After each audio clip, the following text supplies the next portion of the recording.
Como todos os que invadem o território de Satanás, os irmãos Carlos e João Wesley tinham de sofrer terríveis perseguições. Em Moorfield, os inimigos do Evangelho acabaram com o culto, destruindo a mesa em que João subira para pregar, e o insultaram e maltrataram. Em Sheffield, a casa foi demolida sobre a cabeça dos crentes. Em Wednesbury, destruíram as casas, roupas e móveis dos fiéis, deixando-os desabrigados, expostos à neve e ao temporal. Diversas vezes, João Wesley foi apedrejado e arrastado como morto na rua. Certa vez, foi espancado na boca, no rosto e na cabeça até ficar coberto de sangue. Mas a perseguição por parte da igreja decadente era sua maior cruz. Foram denunciados como falsos profetas, paroleiros, impostores arrogantes, homens destros na astúcia espiritual, fanáticos, etc. Ao voltar para visitar Epworth, onde nascera e se criara, João assistiu no domingo aos cultos da manhã e da tarde na igreja onde seu pai fora fiel pastor durante muitos anos, mas não lhe foi concedida a oportunidade de falar ao povo. Às 18 horas, em pé sobre o monumento que marcava o lugar em que enterraram seu pai, ao lado da igreja, Wesley pregou ao maior auditório jamais visto em Epworth, e Deus salvou muitas almas. Qual a causa de tão grande oposição? Entre os crentes da igreja dormente, alegava-se que eram as suas pregações sobre a justificação pela fé e a santificação. Os descrentes não gostavam dele porque levou o povo a se levantar para cantar hinos às 5 da madrugada.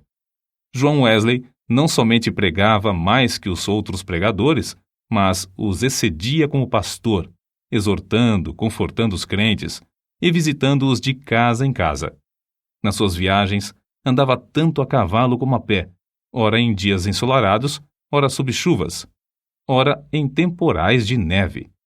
Durante os 54 anos do seu ministério, andou, em média, mais de 7.000 quilômetros por ano para alcançar os pontos de pregação. Esse homenzinho que andava tantos quilômetros ainda tinha tempo para a vida literária. Leu não menos de 1.200 tomos, a maior parte enquanto andava a cavalo. Escreveu uma gramática hebraica, outra de latim e ainda outras de francês e inglês. Serviu durante muitos anos como redator de um jornal de 56 páginas. O dicionário completo que compilou da língua inglesa era muito popular, e seu comentário sobre o Novo Testamento ainda tem grande circulação. Revisou e republicou uma biblioteca de 50 volumes, reduzindo-a para 30 volumes. O livro que escreveu sobre a filosofia natural teve grande aceitação entre o ministério. Compilou uma obra de 4 volumes sobre a história da Igreja. Escreveu e publicou um livro sobre a história de Roma e outro sobre a da Inglaterra.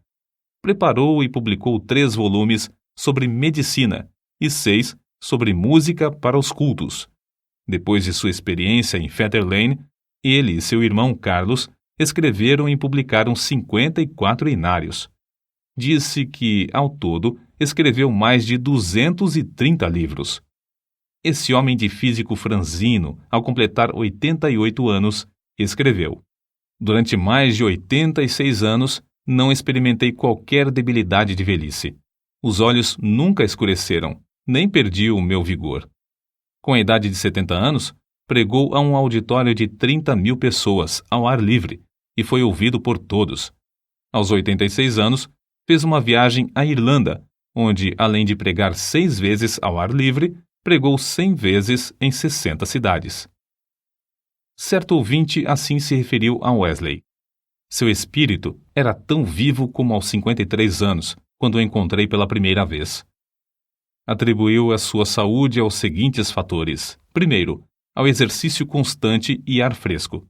Segundo, ao fato de nunca, mesmo doente ou com saúde, em terra ou no mar, haver perdido uma noite de sono desde o seu nascimento, o que não o impedia de participar das vigílias na igreja. Terceiro, a habilidade de dormir de dia ou de noite ao sentir-se cansado. Quarto, ao fato de, por mais de 60 anos, ter o hábito de levantar-se às 4 horas da manhã. Quinto, ao costume de sempre orar às 5 da manhã, durante mais de 50 anos. Sexto, ao fato de quase nunca sofrer de dor, desânimo ou preocupações durante a vida inteira. Não nos devemos esquecer da fonte desse vigor que João Wesley manifestava. Passava 2 horas diariamente em oração, e muitas vezes mais. Certo crente que o conhecia intimamente assim escreveu acerca dele. Considerava a oração a coisa mais importante da vida, e eu o tenho visto sair do quarto com uma serenidade de alma visível no rosto até quase brilhar. A qualquer história da vida de João Wesley faltará o ponto principal, se não se fizer menção dos cultos de vigília que se realizavam uma vez por mês entre os crentes. Esses cultos se iniciavam às 20 horas e continuavam até depois da meia-noite, ou até cair o Espírito Santo sobre eles. Baseavam tais cultos sobre as referências no Novo Testamento acerca de noites inteiras passadas em oração. Foi assim que alguém se referiu ao sucesso. Explica-se o poder de Wesley pelo fato de ele ser homo unius libri, isto é, um homem de um livro, e esse livro é a Bíblia. Pouco antes da sua morte, escreveu: Hoje passamos o dia em jejum e oração para que Deus alargasse a sua obra. Só encerramos depois de uma noite de vigília, na qual o coração de muitos irmãos foi grandemente confortado. No diário de João Wesley, há diversas anotações sobre oração e jejum. Entre outras coisas, ele escreveu o seguinte: Enquanto cursava em Oxford, jejuávamos às quartas e às sextas-feiras, como faziam os crentes primitivos em todos os lugares. Escreveu Epifânio: Quem não sabe que o jejum das quartas e das sextas-feiras é observado pelos crentes do mundo inteiro? Não sei por que eles guardavam esses 2 dias, mas é boa a regra. Se lhes servia, também me serve. Contudo, não quero dar a entender que o único tempo de jejuar seja esses 2 dias da semana, porque muitas vezes é necessário jejuar mais do que 2 dias. É necessário permanecer sozinho e na presença de Deus enquanto jejuamos e oramos, para que Deus possa mostrar-nos a sua vontade e dar-nos direção. Nos dias de jejum, devemos afastar-nos o mais possível de todo o serviço, de fazer visitas e das diversões, apesar de essas coisas serem lícitas em outras ocasiões. Seu gozo em pregar ao ar livre não diminuiu na velhice.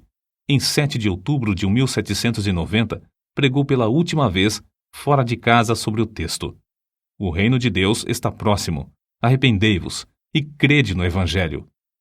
Consta em sua biografia que a palavra manifestou-se com grande poder e as lágrimas do povo corriam em torrentes.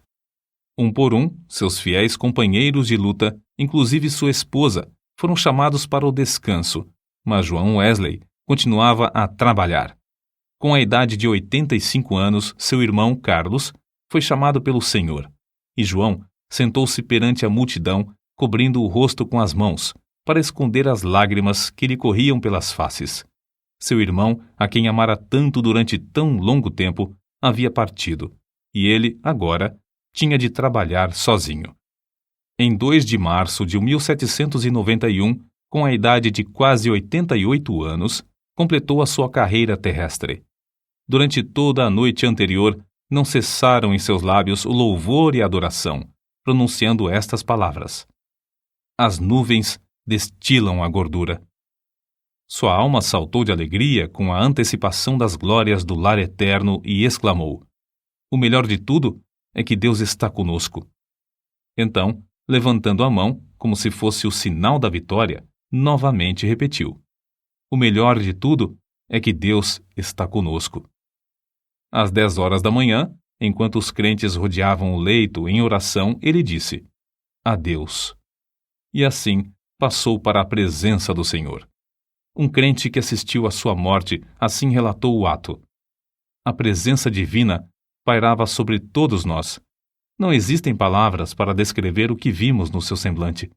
Quanto mais o fitávamos, tanto mais víamos parte dos indizíveis céus. Calcula-se que 10.000 pessoas passaram em desfile diante do ataúde para ver o rosto que ainda retinha um sorriso celestial. Por causa das grandes massas que afluíram para honrá-lo, foi necessário enterrá-lo às 5 horas da manhã.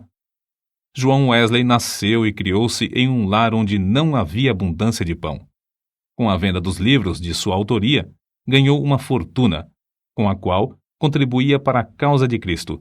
Ao falecer, deixou no mundo 2 colheres, uma chaleira de prata, um casaco velho e dezenas de milhares de almas, salvas em épocas de grande decadência espiritual. Em Epworth, a tocha foi arrebatada do fogo.